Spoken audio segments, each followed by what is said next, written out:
It's time for On Point, where we speak to experts to delve deeper into some of the key issues in the spotlight right now. South Korea's growth outlook for 2022 has been downgraded to 2.7% for 2022, according to the OECD, in line with other estimates. But with the new government set to announce the latest economic policy plans on Thursday, how can the country recover from a number of economic uncertainties? We connect with Oh Joon-seok, professor at the School of Business at Sookmyung Women's University in Seoul. Very good morning to you, Professor. Well, first off, what's your take on the revised growth outlook for South Korea in the year of 2022? I mean, does it come as a surprise to you, given the global situation right now? According to Moody's Investor Service, they cut its 2022 growth outlook for the Korean economy to 2.7%, mainly resulted from the economic fallout of the Russian-Ukraine crisis. The revised outlook marked a 0.3 percentage point cut from its February estimate of 3%. It's no wonder out of G20 economies, Korea and Japan could face new supply challenges due to disruptions of key inputs to the production of semiconductors and cars. And then aggravating higher energy costs will also weigh down growth in two countries both reliant on imported crude oil. Korea, Asia's fourth largest economy by and large, has been on a recovery track on the back of robust exports, but it faces growing downside risks. As external factors, major downside risks include heightened global uncertainty and monetary tightening by advanced economies. The elevated household debt and housing price are, as internal factors, also posing risks to the economic growth. Korea's economic growth is at large projected to hold on its robustness in 2022 and hopefully 2023, though it faces increased economic uncertainty at home and abroad. I mean, obviously, there are a number of factors which have contributed to the growth outlook being downgraded. And you mentioned, of course, some of them, including the Ukraine crisis. But what would you say is the biggest factor of all? In short, what matters most is inflation. Moody's sharply raised its 2022 estimate of Korean inflation rate to 3.9% from its earlier forecast of 2.8%. In February, the Bank of Korea maintained its growth outlook at 3% for this year, but the Bank of Korea raised its inflation outlook for this year to 4.5% from 3.1% before. Inflation in an economy is like a situation you drive a car from the top. At a higher speed of inflation, downward driving from the hill, you need to step on the brake, which is called the interest rate hike. For the sake of controlling the car, small step adjustment, I mean that by 25 basis point adjustment would be safer. The Bank of Korea governor said the bank could consider big step interest rate raise in coming months, such as a 50 basis point hike, depending on data that will become available around July and August.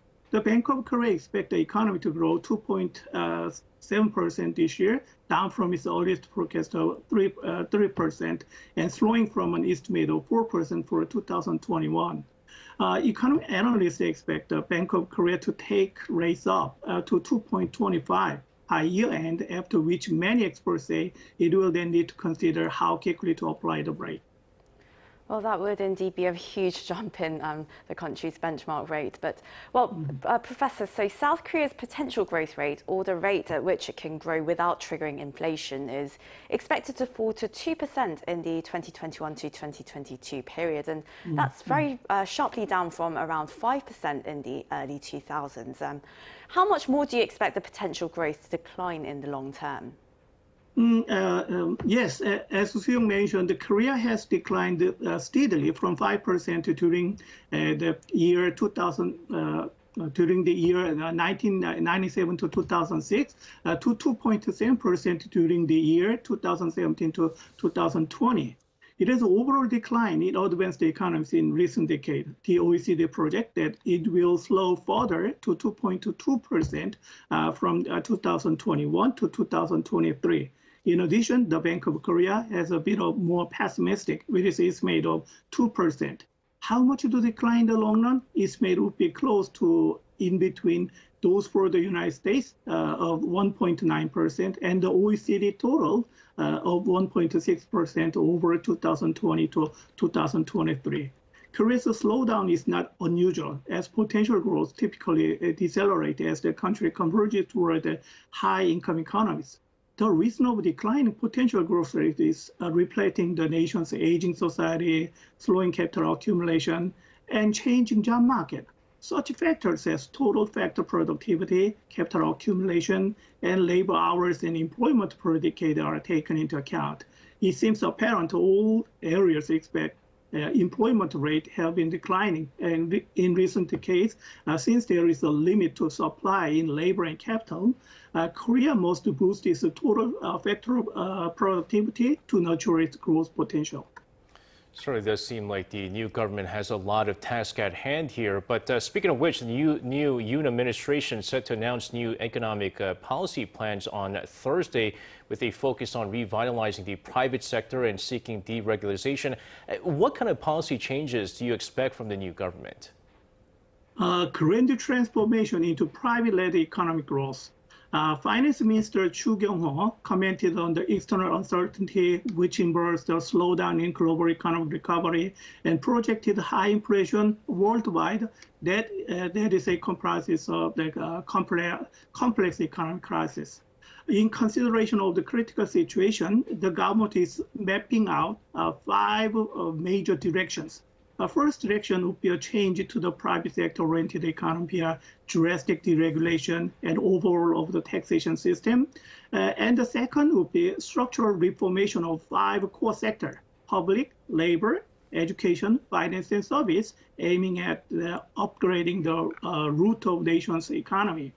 For the third, preemptive measure against the digitalization and demographic change. The fourth would be the bolstering of social security for the underprivileged and restoring a ladder, which would make it possible for those in the low-income bracket to become a middle-income or high-income earners. And the last is to stabilize the consumer price and household living conditions. Among these 5 directions, Finance Minister Chu Kyung-ho said the lifting regulation would be at the core. I'd like to add one more thing to count in. Korea's consumer price growth hit 4.8% on year, the main negative factor for the economic growth. Well, thank you very much for your insights this morning, Professor Oh. Looking forward to speaking with you again. Thank you.